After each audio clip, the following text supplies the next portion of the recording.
Assalamualaikum warahmatullahi wabarakatuh. Halo semuanya, apa kabar? Semoga selalu diberikan kesehatan dan perlindungan di tengah wabah pandemi COVID-19 yang sedang melanda saat ini. Perkenalkan, saya Kamila Skalania, mahasiswa S1 Pendidikan Administrasi Perkantoran, Fakultas Ekonomi Universitas Negeri Jakarta, akan menjelaskan salah satu materi mata pelajaran korespondensi SMK kelas 10 semester 1, yakni komunikasi kantor, dalam rangka memenuhi ujian akhir semester mata pelajaran perencanaan pembelajaran yang diampu oleh dosen Mem Susan Febriantina, SPD, MPD. Baik, untuk mempermanfaatkan waktu, langsung saja akan saya jelaskan lebih lanjut. Check it out!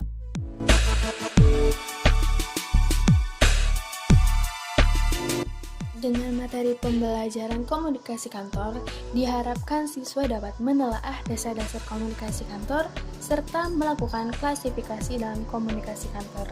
Dan materi pembelajaran yang akan dipelajari adalah yang pertama ada pengertian komunikasi kantor, yang kedua ada fungsi komunikasi kantor, yang ketiga ada bentuk komunikasi kantor, yang keempat ada sarana komunikasi kantor, dan yang terakhir ada efektivitas komunikasi kantor.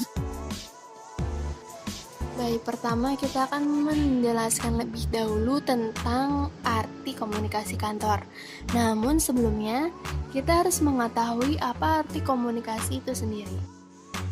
Nah, pertama, seorang praktisi manajemen sumber daya Indonesia senior bernama Ahmad Esruki menyatakan bahwa komunikasi ini merupakan proses pemindahan dan pertukaran pesan, di mana pesan ini dapat berbentuk fakta, gagasan, perasaan, data atau informasi dari seseorang kepada orang lain. Jadi proses komunikasi ini dilakukan dengan tujuan untuk memengaruhi atau mengubah informasi yang dimiliki serta tingkah laku orang yang menerima pesan tersebut. Sejalan dengan itu, seorang psikolog Amerika Serikat bernama Skinner menjelaskan bahwa komunikasi ini sebagai perilaku verbal ataupun simbolik di mana pengirimnya berusaha mendapatkan efek yang dikehendakinya dari penerima. Jadi, dapat kita simpulkan bahwa komunikasi itu sendiri sebagai proses mengirim pesan, baik itu lisan maupun tulisan, dari satu orang ke orang lainnya guna mencapai tujuan komunikasi yang ingin mereka sampaikan.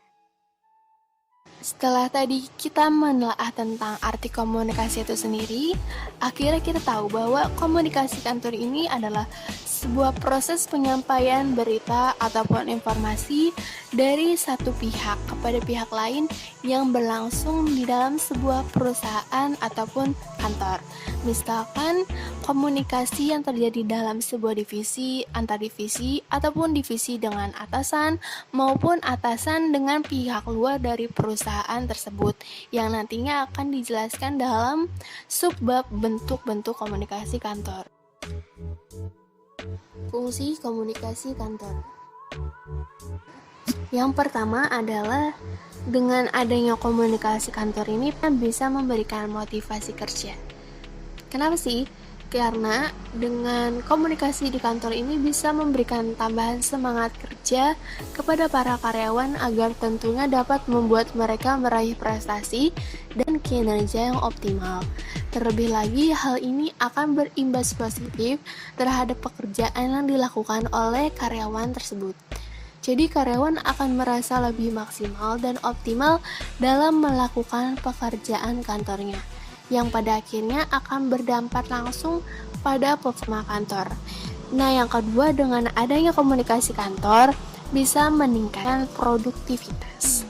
Karena dengan komunikasi kantor ini bisa mempermudah koordinasi para karyawannya, misalkan antara satu divisi dengan komunikasi lainnya, ataupun dengan komunikasi pemimpin dengan para staf karyawannya, sehingga komunikasi ini bisa mempererat rasa produktivitas dalam bekerja. Nah, yang ketiga, dengan komunikasi kantor pastinya bisa mempermudah pimpinan mengambil keputusan, karena komunikasi ini bisa berperan sebagai penyalur informasi yang berhubungan dengan memperlancar pengambil keputusan yang dapat dilakukan oleh pimpinan.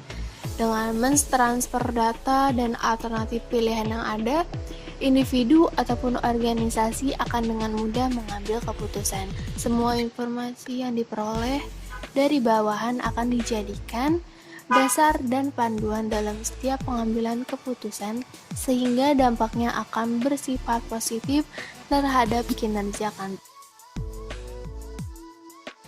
Next, selanjutnya ada bentuk komunikasi kantor. Komunikasi kantor yang pertama adalah komunikasi vertikal. Jadi, apa sih artinya? Komunikasi vertikal ini biasanya terjadi dalam kasus hierarki perusahaan. Misalnya, komunikasi yang terjadi antara pimpinan dengan bawahan maupun sebaliknya, jadi bawahan dengan pimpinan.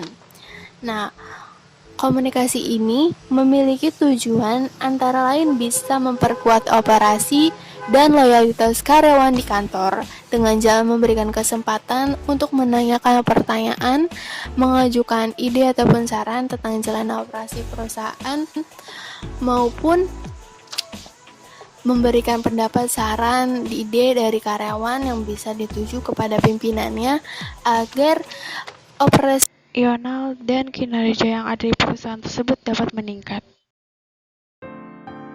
Nah, yang kedua adalah komunikasi horizontal atau komunikasi secara mendatar. Jadi biasanya komunikasi ini dilakukan oleh antar staf divisi ataupun karyawan dalam sebuah organisasi maupun perusahaan. Komunikasi jenis ini biasanya lebih bersifat non-formal atau nggak resmi daripada komunikasi vertikal sebelumnya. Dengan komunikasi horizontal, berperan penting nih untuk mengkoordinasikan kegiatan dalam membantu interaksi antar dalam pelaksanaan tugas pekerjaan. Baik, selanjutnya ada sarana komunikasi kantor. Yang pertama adalah tatap muka. Ya, tatap muka dalam sebuah perkantoran pasti sangat penting dilakukan, misalkan saat meeting ataupun rapat dalam sebuah divisi ataupun antar divisi, agar satu sama lain bisa saling memberikan informasi, dapat memberikan pendapat atau ide atau saran demi berjalannya produktivitas atau kinerja kantor. Yang kedua adalah surat. Jadi surat ini merupakan media komunikasi tertulis yang digunakan untuk menyampaikan pesan yang dibuat dengan cara-cara tertentu sesuai kaidah yang berlaku dalam sebuah perkantoran tersebut, atau biasanya disebut dengan korespondensi ataupun surat menyurat. Fungsi surat ini menjadi ada tanda bukti tertulis, memberikan pedoman, alat pengingat bagi karyawan ataupun pembinanya. Lalu surat ini juga memiliki tujuan dalam menyampaikan informasi ke pihak lain, terus menerima atau mendapat informasi, penjelasan atau tanggapan, dan ada memperlancar arus informasi. Yang ketiga ada telepon. Telepon ini merupakan media komunikasi menggunakan suatu jenis pesawat atau mesin yang memungkinkan bagi seseorang untuk berbicara secara langsung kepada lawan bicaranya. Biasanya telepon ini memiliki dua jenis. Yang pertama ada case system dan kedua atau ada PMBX atau Prefer Manual Branch Exchange. Case system ini biasanya adalah sistem telepon yang memungkinkan bagi pengguna telepon untuk memiliki jalan yang diinginkan dan mampu melayani 3-30 jalur telepon sekaligus. Misalkan, case system ini biasanya digunakan untuk para resepsionis yang biasa menyalurkan dari pihak eksternal perusahaan yang ingin berkomunikasi dengan pihak internal dalam perusahaan tersebut. Jadi, resepsionis ini bisa langsung menyalurkan seorang dari pihak eksternal perusahaan kepada pihak internal perusahaan. Selanjutnya ada facsimiles. Nah, teman-teman pasti sering dengar facsimiles ini, terutama bagi teman-teman yang emang menggeluti dunia perkantoran.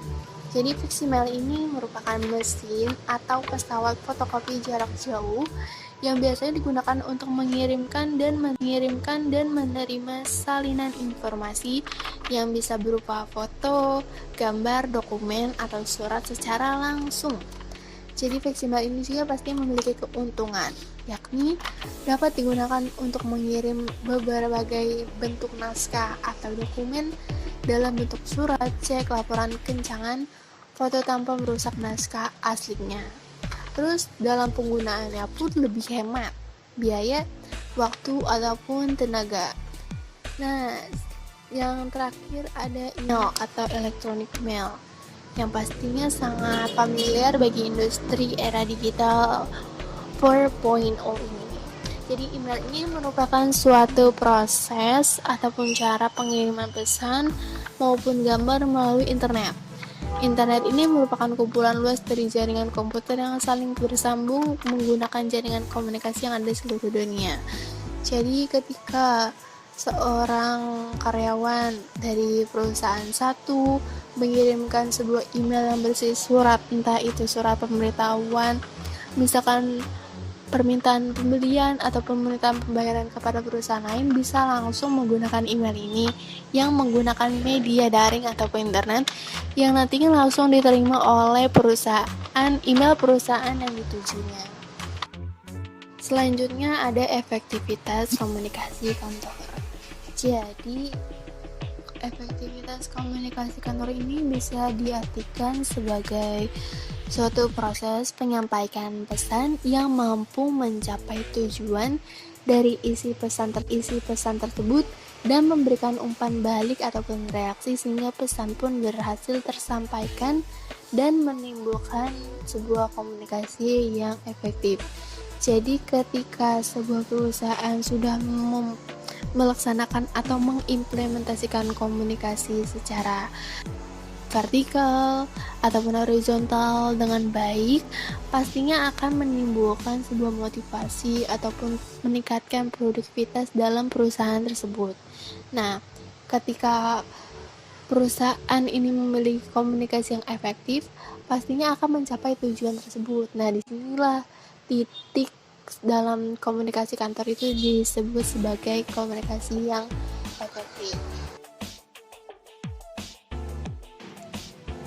Nah, untuk lebih menelaah lebih lanjut tentang efektivitas komunikasi kantor, untuk slide ini aku bakal membandingkan dua perusahaan yang ada di Indonesia yang memiliki tingkat efektivitas komunikasi kantor yang berbeda. Yang pertama dari PT Mitra Makmur Industri. Nah, dapat kita lihat di tabel bahwa nilai composite reliability atau uji reliabilitas yang dilakukan oleh penelitian dari Institut Pertanian Bogor ini menyatakan nilai yang di atas dari kriteria bahwa uji ataupun pernyataan hipotetis itu memiliki nilai yang positif. Artinya komunikasi dengan kinerja ini memiliki nilai positif ketika sebuah perusahaan, misalkan di sini contohnya perusahaan PT Mitra Makmur Industri menjalankan komunikasi kantor yang baik, akhirnya berdampak positif kepada kinerja ataupun tujuan yang mereka tuju. Yang bisa dilihat dengan nilai Crossbar ASPA buat komunikasi 0,8 dan kinerja 0,9, yang artinya menunjukkan hubungan positif antara komunikasi dengan kinerja.